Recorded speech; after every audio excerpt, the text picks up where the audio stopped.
Hi again.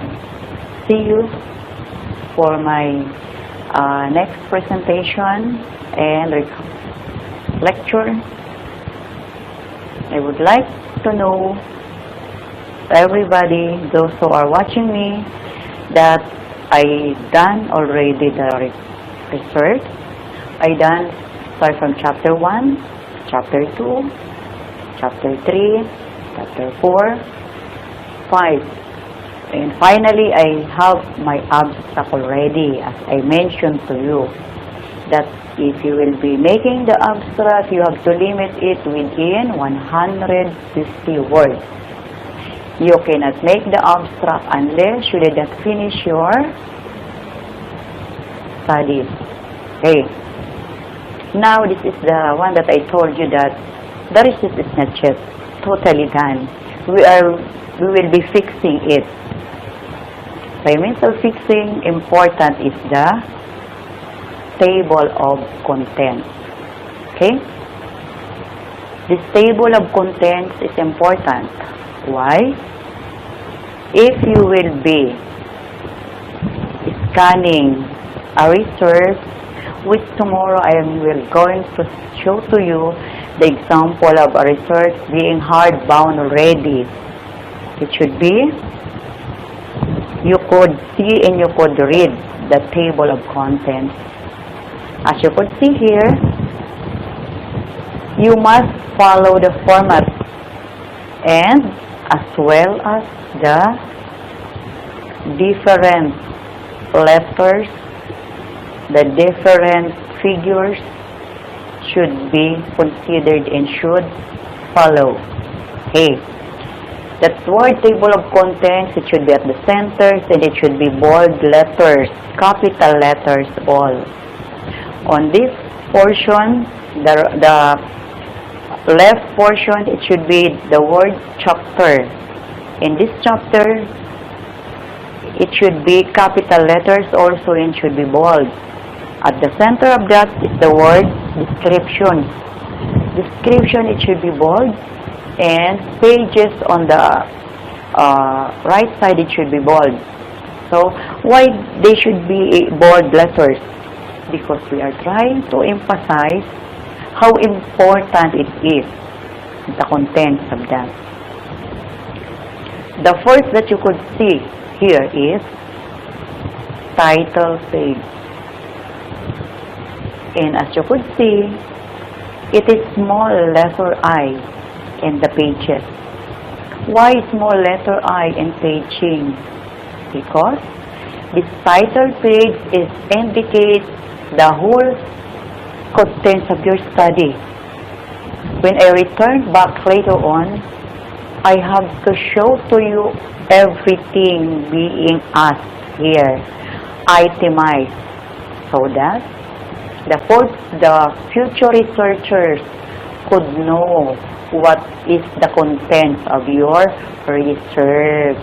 Not only contents of chapter 1 to 5, but the fact you have to indicate all of this.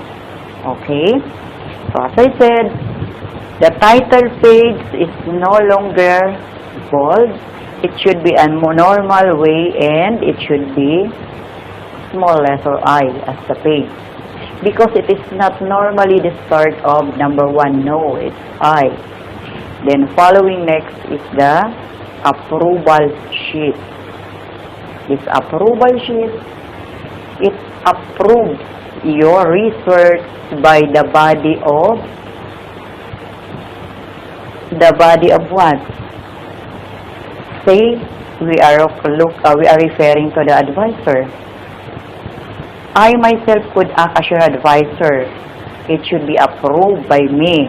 The name of mine is being indicated in there. As I'm going to show to you in the next presentation, the approval sample of this approval sheet. And as you could see, it is small letter I. See? And you look at the numbering, it should be aligned. Number 3 is acknowledgement. In acknowledgement, you will write an acknowledgement approximately contains 1 page only. And this acknowledgement, it involves a person whom you want to acknowledge. Whom you want to acknowledge because they help you in doing of this research.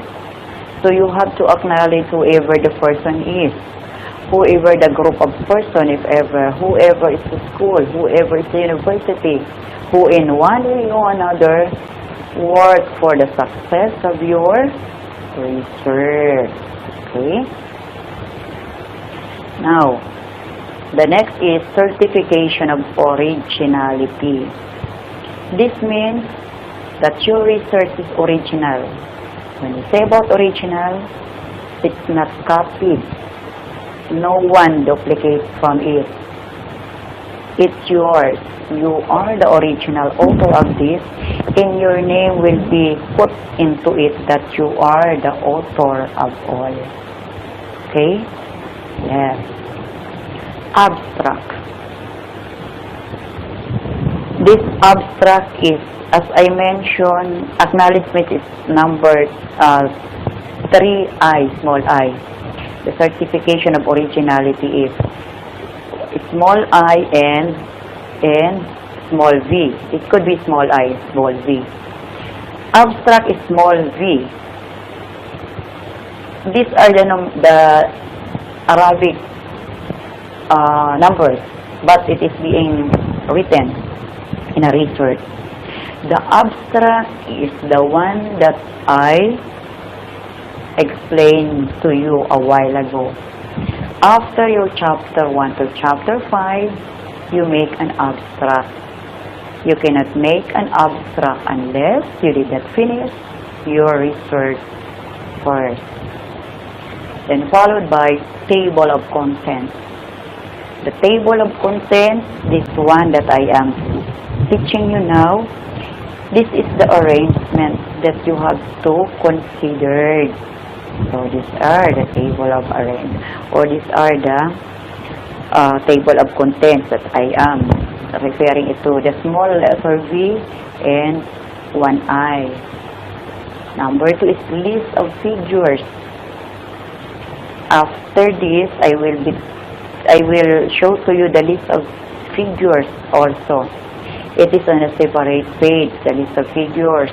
The list of table, it should be on separate page. The list of figures, small v and 2 small I. The list of table, small v and 3 small I. Okay? Next is chapter 1. It should be capital letter all. Chapter 1 is the problem in its background. It is the title of our chapter 1. The problem in its background. So, introduction. Say for example, introduction, it is the number 1 itself. You do not write page number on chapter 1 with introduction. You put your number on the introduction as 1, not on the aligned with the chapter 1. So, statement of the problem. Whatever number it falls, you have to put it in there. The statement of hypothesis, because we have this. The scope and delimitation, we have that in the chapter 1. The significance of study, we have that in the chapter 1. The conceptual framework, we have that in chapter 1. And the definition of terms, we also have that. So all of these are being found in chapter 1. Whatever the number is, you have to put the number corresponding to that. And it should be in a correct alignment or presentation, that it is enticing to the eyes of the readers, and the arrangement is important. Okay?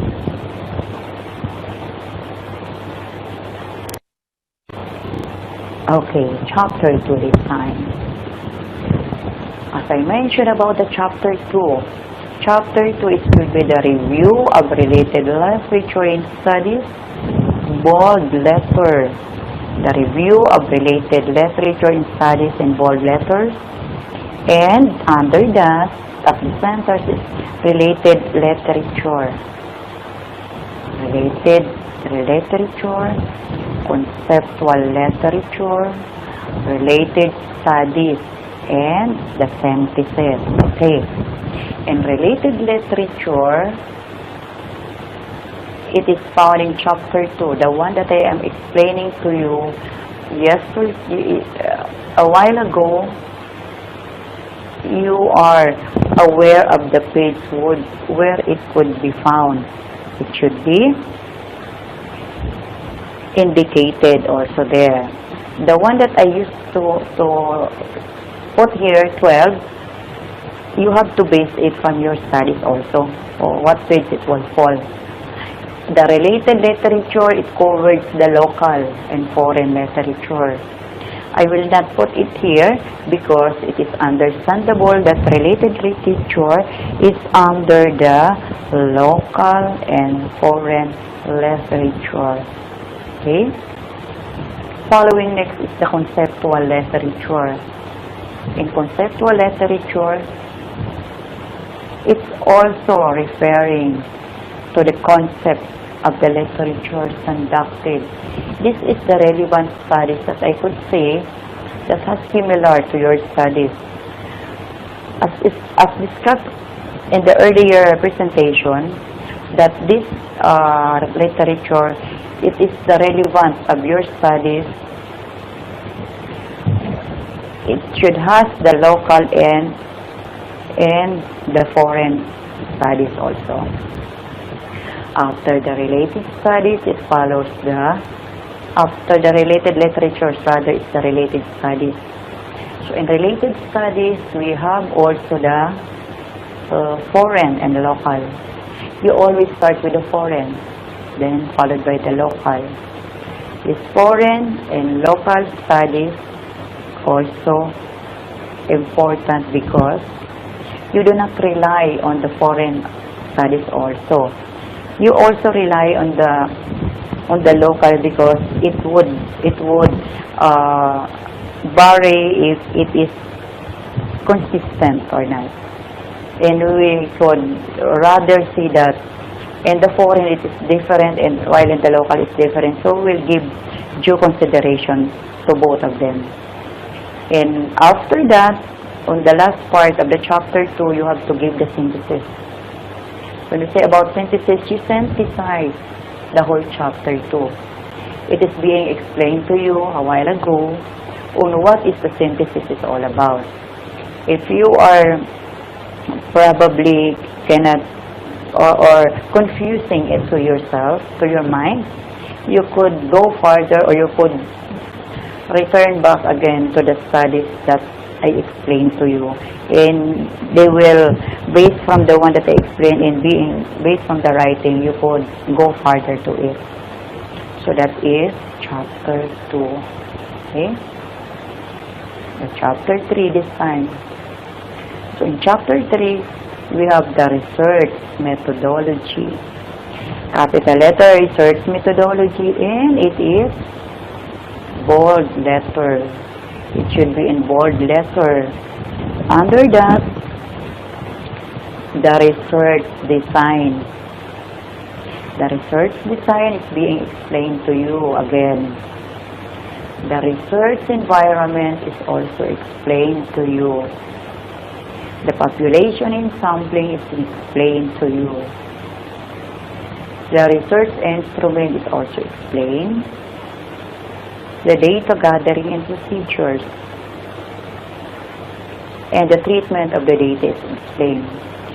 When we talk about the research environment, I am referring to the respondent itself, the research environment or the research respondent. Who are they? So it should be based from your research. Who are they is your environment? Who are they? Okay? So, I will go for the next. So, the chapter 4. So in chapter 4, we have the presentation, analysis, and interpretation of data. It should be capital letters all. Okay, again, capital letters all. The presentation, analysis, and interpretation of data. It should be in a one line only in capital letter. Part 1. We have the profile of the student. The profile of the students who are the respondents of the study.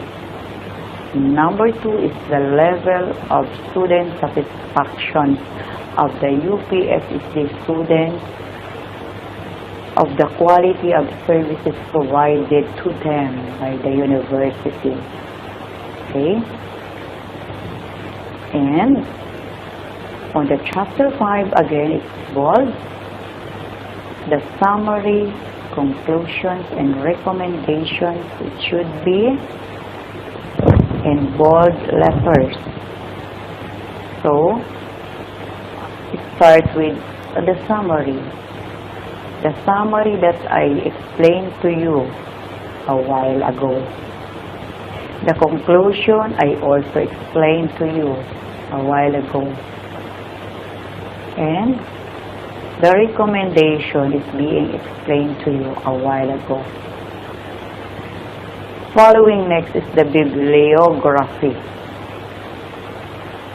In bibliography, it is the list of references that you must be aware. Where is your studies came from? Where did it get your studies? Because it should be properly cited. You cannot ignore the references, or you cannot ignore the bibliography if it is you simply write the different sources that you get, and you have to observe the APE role. When we say about the APE, it is the American Psychology Association, that they have the standards of the bibliography. So later part of the studies of the presentation, I will show to you the example of the bibliography that I made. Okay? For the meantime, I have to proceed first. Okay? So this is the appendices. The appendices, or the attachment after the research done. So all of these attachments is included in your research. When we say appendices, or it is the attached one which is at the back of chapter 5. You have to put it order way. So first, appendix 1 is the questionnaire. The questionnaire that I explained to you, you have to include that in your research questionnaire. The appendix number 2 is the letter to the dean asking for approval to conduct the study. If ever you are doing a study, you have to ask a letter. A letter that you are asking to any particular person whom you are going to conduct the study. I am referring to my dean because I am referring to the college of our university. If you wish also to do that, you could put the address to the letter, who is the authority that you will address for your approval of your conduct study. Okay? The appendix number 3 is the comments of students given they like to make about the university's arrangement for admission, enrollment, for orientation.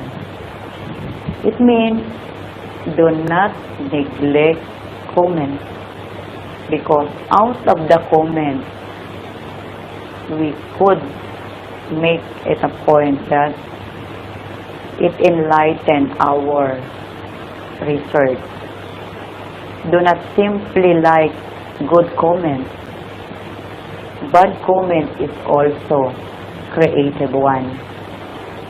We could get from our students, from anybody, so you have to include it. Whatever the comment of your respondent, you take consideration to it. Okay? Next is the additional comment of students would like to make about the quality of teaching, learning, and assessment in their course. This quality of teaching in their course should make pay attention also as a researchers. You as a researchers, my future researchers, whatever the comments to anybody, to the concerned one, you have to pay attention to that. And you put that as an appendices. Okay? Next, appendix 5, additional comments again, where the students would like to make about the quality of provision, student services and support with the university. They will make comments, so you acknowledge the comments, because we could get the comments what they want. They make comments, but we will consider, we will take it into consideration what comment is that. We could help. That out of that comment, they will help us in a way. Okay?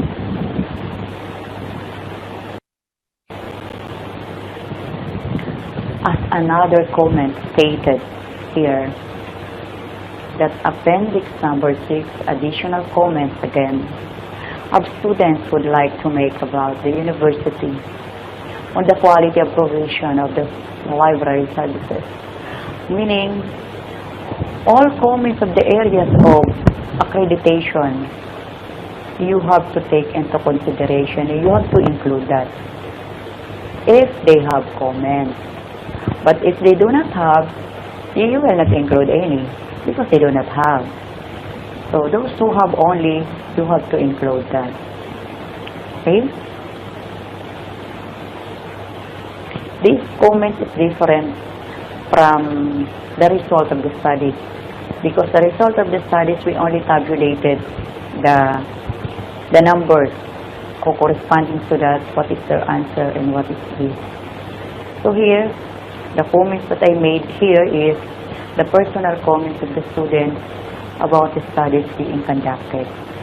Okay? Then, the number 7 appendix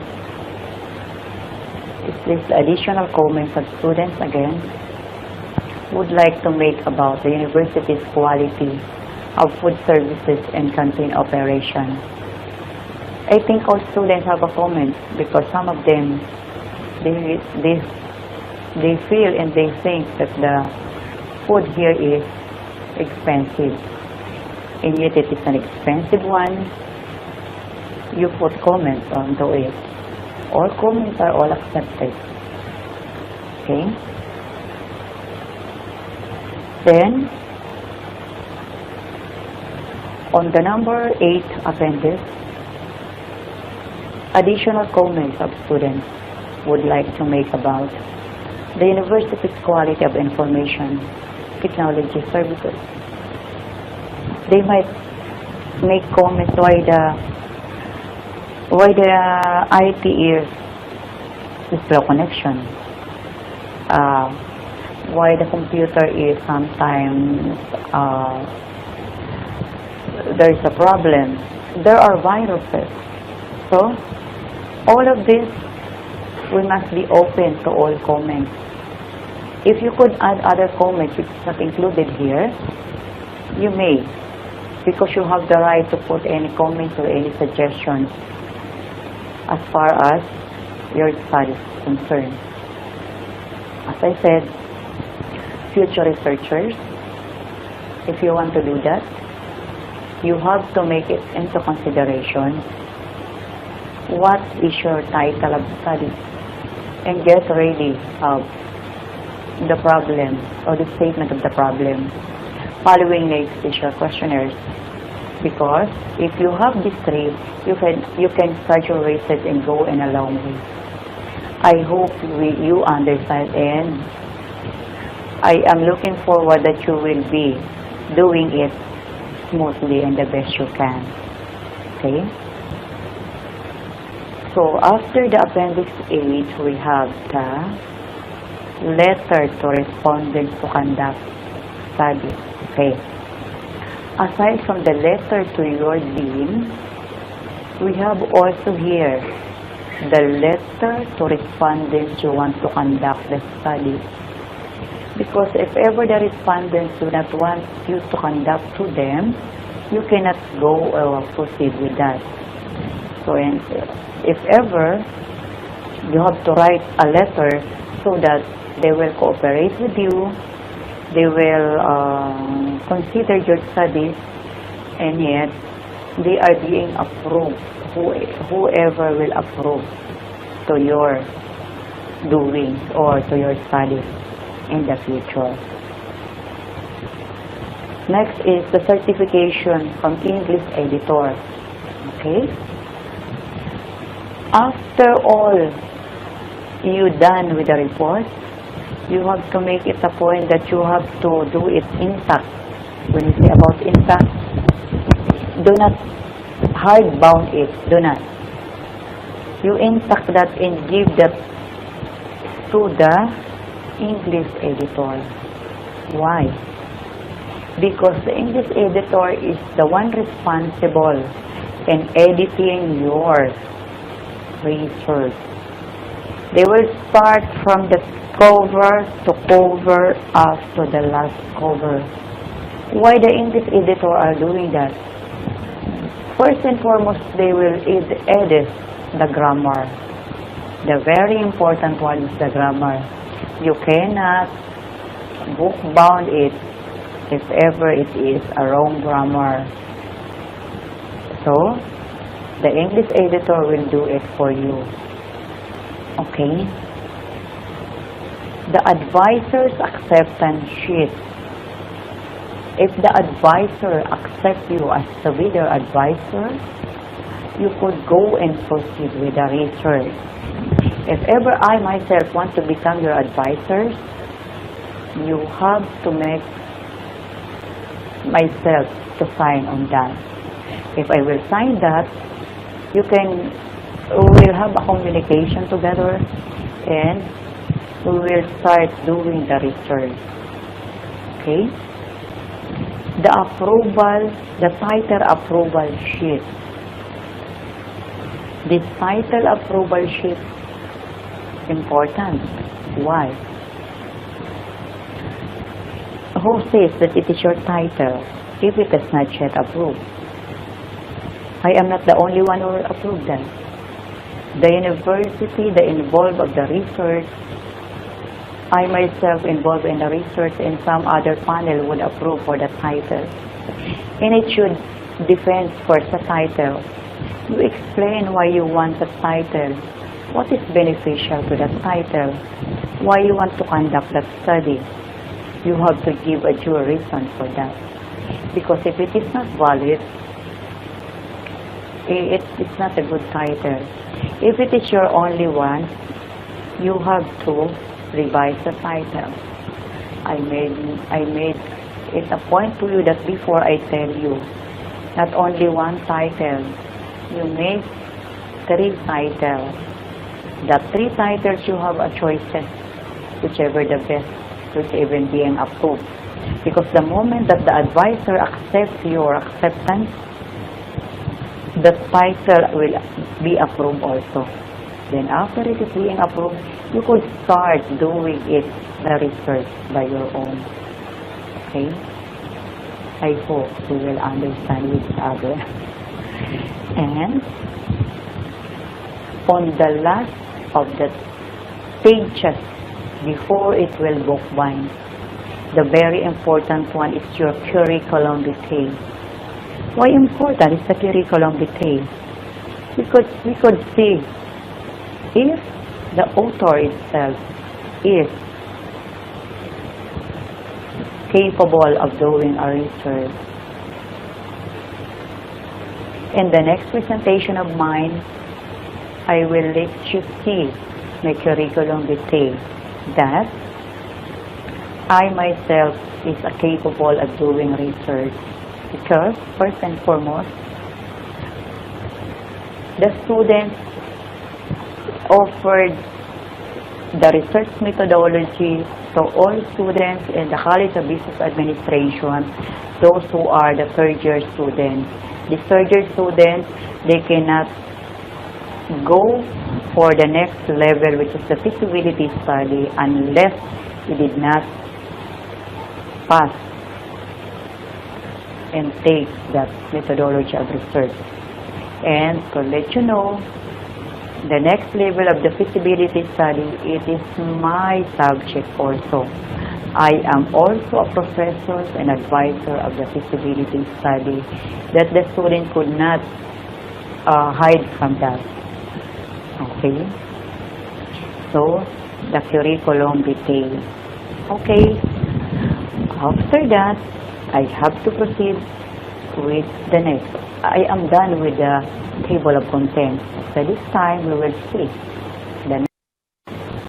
Okay, as I said, I am done with the table of contents, because in the table of contents, the next content is the list of tables. In the list of tables, as you could see, the capital letter list of tables, and it should be bold.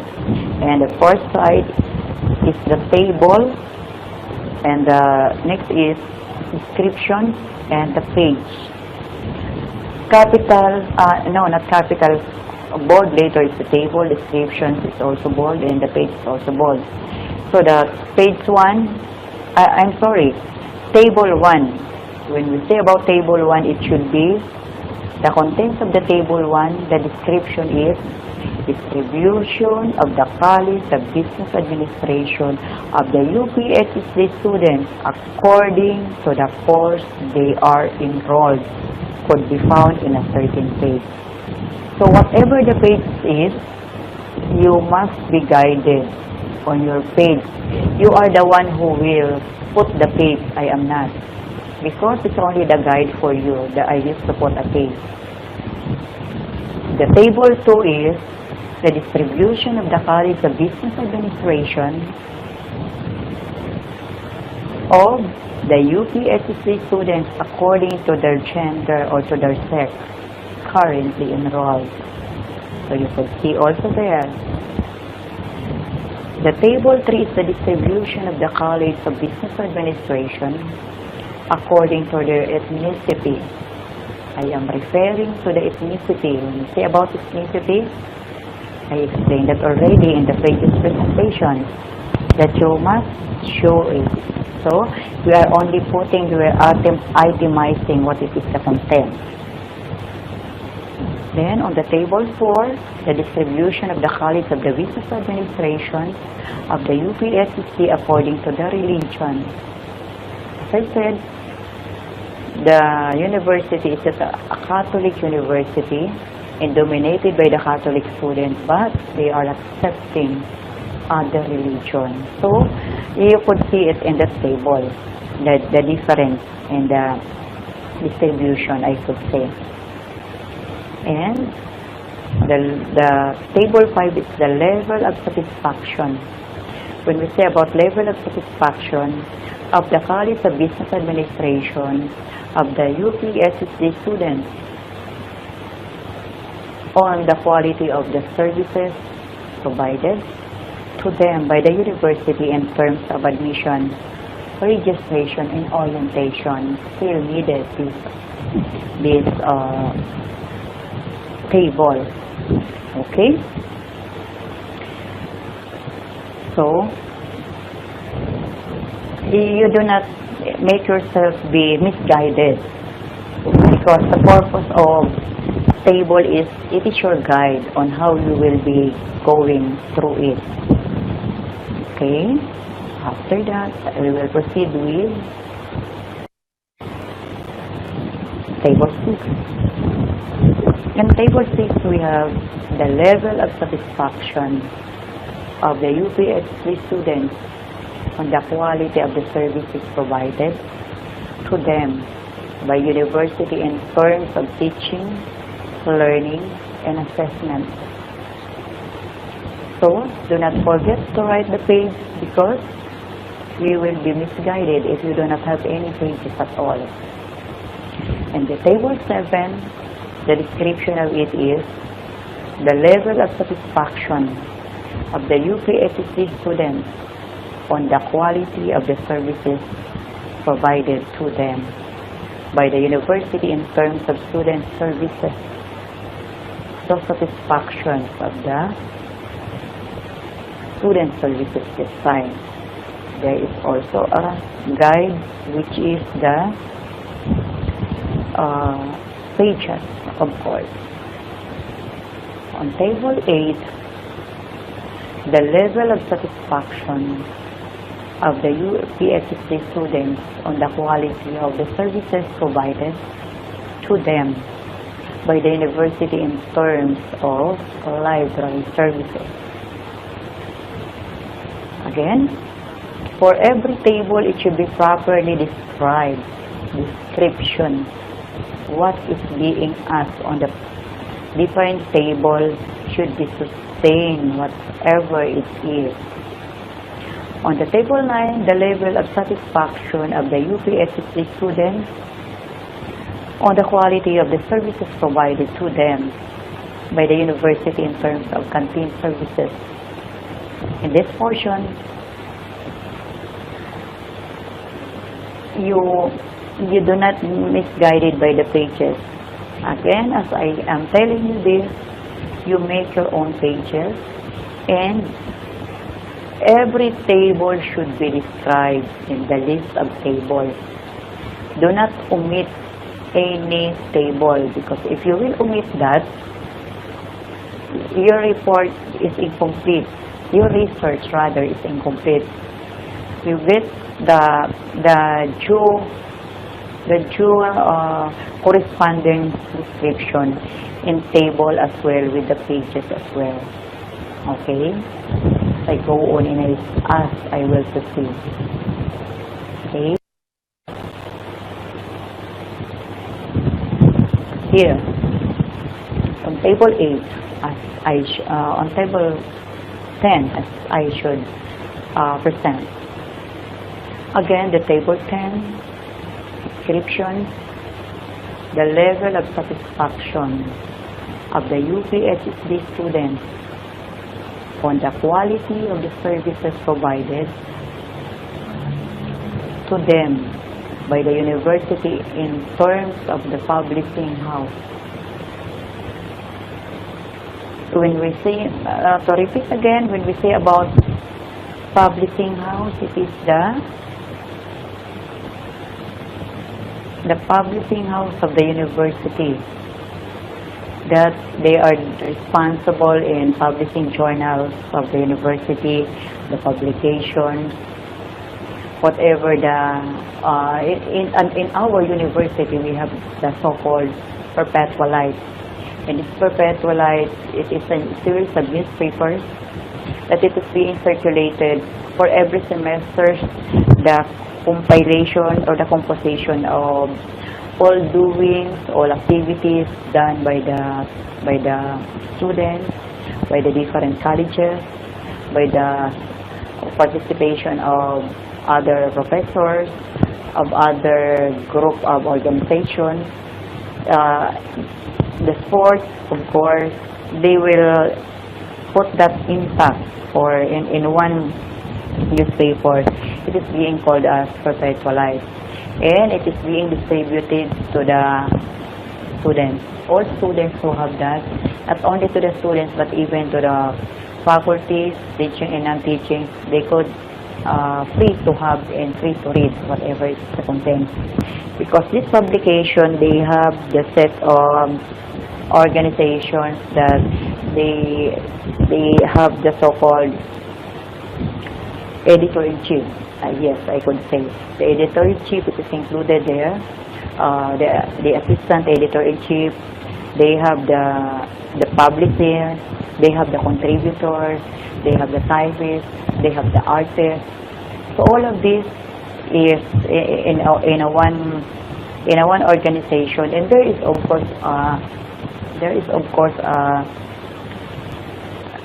leader, which is the advisors, and the advisors definitely came from the communication, the mass communication department or courses, because it is their expertise about writing the publication. So table 11. So in table 11, we have the level of satisfaction of the UPHC students on the quality of the services provided to them by the university in terms of IT. Not to mention about the IT, it is the information technology. And this information technology involves the computers, involves the internet, involves the communication in terms of technology. So, whatever the result of their tabulation, it should be seen here. That's why it is being properly described, and with pages, of course. The table 12 is the level of satisfaction. The level of satisfaction of the UPHC students on the quality of the services provided to them by the university in terms of the physical facilities. Again, whatever the satisfactions of the students and their quality services provided, physical facilities being seen in the table. And as I explained a while ago, the table is, if it is moderately satisfied, or it depends on the answers of the students on how it is being satisfied by themselves, the services that the university is offering to them. Okay? So we have the last table stated, and this last table stated is the table 13. The table 13 says that the level of satisfaction of the UPHC students on the quality of the university in terms of the provision of spirituality and religious belief services. This is the highest grade of tabulation. Not to mention about the Deans of Student Affairs. The students are satisfied with the services being offered by Dean of Student Affairs. Then, the provision of spirituality and religious belief services is considered as the student is very much satisfied on this. So, what do you think that the students are satisfied of these services? As I said, first and foremost, the students freely would expose what they want, because they could relate. The advisor itself is a priest and the university chaplain, and they go on the different outreach programs sponsored by these religious belief services.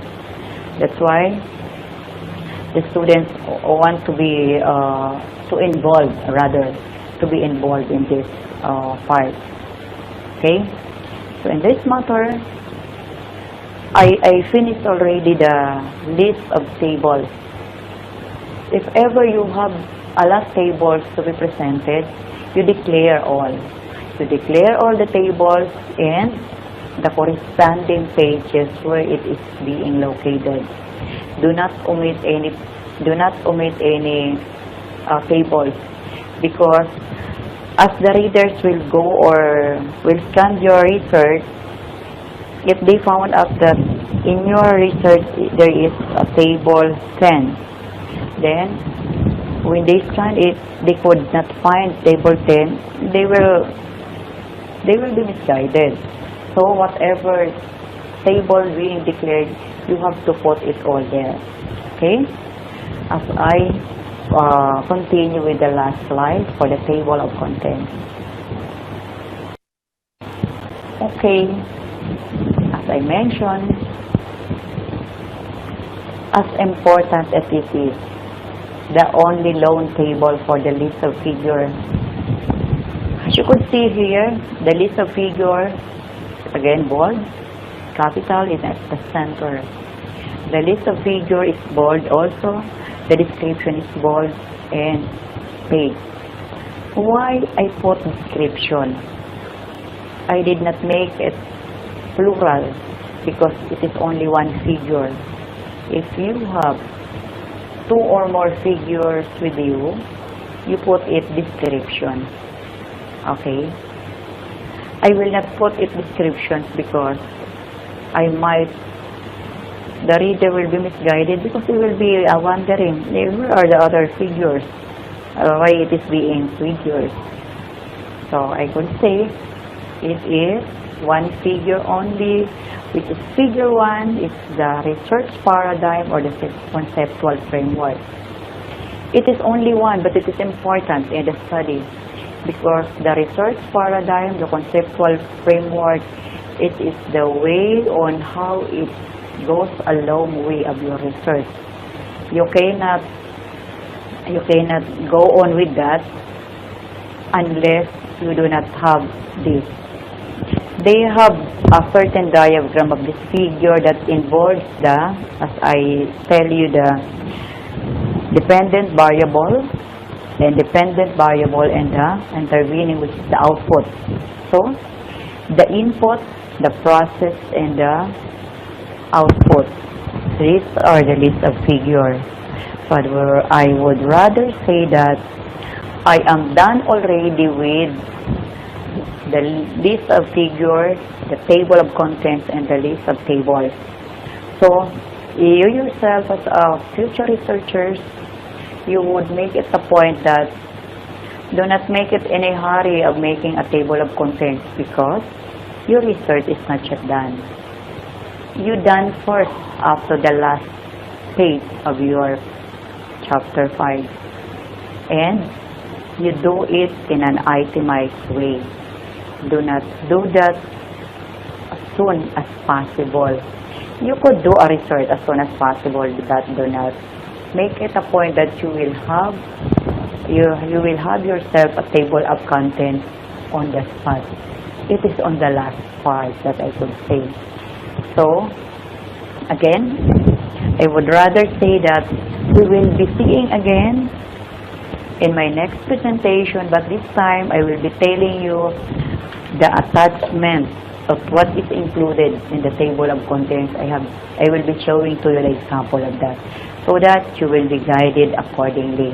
And I would rather suggest happy doing, happy research, and make the most of it. You do that in a nice way, and as being guided by the Holy Spirit, you must do the good way.